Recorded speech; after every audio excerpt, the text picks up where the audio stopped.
ये कथा उज्जैन की पावन भूमि पर आधारित है, जहां भगवान शिव ने अपने रौद्र परम भक्तिपूर्ण रूप महाकाल के रूप में प्रकट होकर समय, मृत्यु और अधर्म पर विजय प्राप्त की। महाकाल का अर्थ है सबसे बड़ा काल, वो जो समय से भी परे है। भगवान शिव का ये रूप मृत्यु, समय और ब्रह्मांड की वास्तविकता के स्वामी होने का प्रतीक है। उनकी आराधना से भक्तों के मन से मृत्यु का भी भय नष्ट हो जाता है। उज्जैन नगरी को प्राचीन काल से पृथ्वी का नाभि स्थल कहा गया है और यही स्थान समय गणना, पंचांग निर्माण और धार्मिक परंपराओं में बहुत महत्वपूर्ण रहा है। आइए महाकाल की उस अमर कथा को जाने, जहां समय भी थम जाता है, जहां मृत्यु स्वयं नतमस्तक होती है और जहां शिव महाकाल बनकर प्रकट होते हैं। आइए जाने उस शक्ति की कथा जिससे समय जन्मा और मृत्यु को अर्थ मिला। ये कथा है महाकाल की। अवंतिका की पवित्र धरती से दूर रत्नमाल पर्वत की काली अंधेरी गुफाओं में एक ऐसा नाम गूंजता था जिसे सुनकर स्वयं भय भी कांप उठे। वो था दूषण। असीम शक्ति पाने की चाह में दूषण ने ब्रह्मदेव की घोर तपस्या की। वर्षों तक अडिग बैठा रहा। वर्षों की कठोर तपस्या के बाद आखिर वो क्षण आ ही गया जब ब्रह्मदेव दूषण के सामने प्रकट हुए। दूषण, तुम्हारी तपस्या से मैं प्रसन्न हूँ। मांगो, क्या वरदान चाहते हो? मुझे ऐसी शक्ति दीजिए कि देव, मानव या असुर कोई भी मेरा अंत न कर सके। मैं अजेय बनना चाहता हूँ। क्षण भर के मौन के बाद ब्रह्मदेव ने उसे वरदान तो दे दिया, पर साथ ही एक चेतावनी भी। स्मरण रहे दूषण, इस शक्ति का दुरुपयोग शिव भक्तों पर मत करना। अब मुझे कोई रोक नहीं सकता। पर चेतावनी अक्सर अहंकार के शोर में दब जाती है। वो नहीं जानता था कि हर वरदान की एक सीमा होती है और उस सीमा के उस पार महाकाल प्रतीक्षा करते हैं। वरदान मिलते ही दूषण के भीतर छिपा अहंकार ज्वालामुखी बनकर फूट पड़ा। रत्नमाल पर्वत की वो अंधेरी गुफा अब उसके लिए छोटी पड़ चुकी थी। अपनी नई शक्तियों के नशे में दूषण ने अंधकार से हजारों आसुरी योद्धाओं को जन्म दिया, मानो स्वयं विनाश ने अपनी सेना तैयार कर ली हो। और फिर शुरू हुआ आतंक का दौर। राज्य एक एक कर गिरते गए, मंदिर ढहते गए और अवंतिका के चारों ओर भय का अंधेरा फैलने लगा। कुछ ही समय में अवंतिका की वो पवित्र धरती, जो कभी भक्ति और शांति की पहचान थी, अब भय और सन्नाटे में डूब चुकी थी। भगवान का नाम लेना भी अब अपराध बन चुका था। हर दिल में डर, हर आंख में असहायता।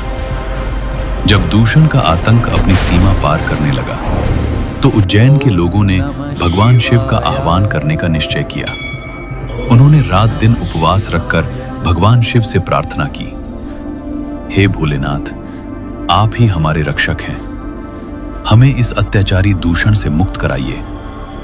उनकी पुकार हिमालय तक गूंज गई और कैलाश पर विराजमान करुणामय शिव भक्तों की अटूट श्रद्धा से प्रसन्न होकर महाकाल रूप में प्रकट होने का निर्णय कर चुके थे।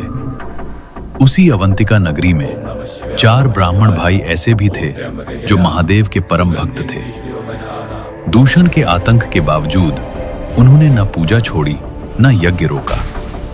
आसुरी सेना का भय हो या स्वयं दूषण की धमकी, वे बिना डरे उसके नाक के नीचे ही निरंतर महादेव की आराधना करते रहे, क्योंकि उन्हें विश्वास था जहां सच्ची भक्ति होती है वहां अधर्म अधिक देर टिक नहीं सकता। दिन बीतते गए और एक दिन दूषण के गुप्तचरों ने उसे 4 ब्राह्मण भाइयों की अडिग भक्ति का समाचार दे दिया। ये सुनते ही दूषण का क्रोध अग्नि बनकर भड़क उठा, पर ब्रह्मदेव की चेतावनी स्मरण करते हुए उसने पहले अपने आसुरी सैनिकों को भेजा, सिर्फ पूजा रुकवाने और कड़ी चेतावनी देने। आसुरी सैनिक आश्रम पहुंचे, पर शिव भक्ति में अडिग उन भाइयों ने निर्भीक स्वर में कहा, यह पूजा नहीं रुकेगी, तुम तुरंत लौट जाओ।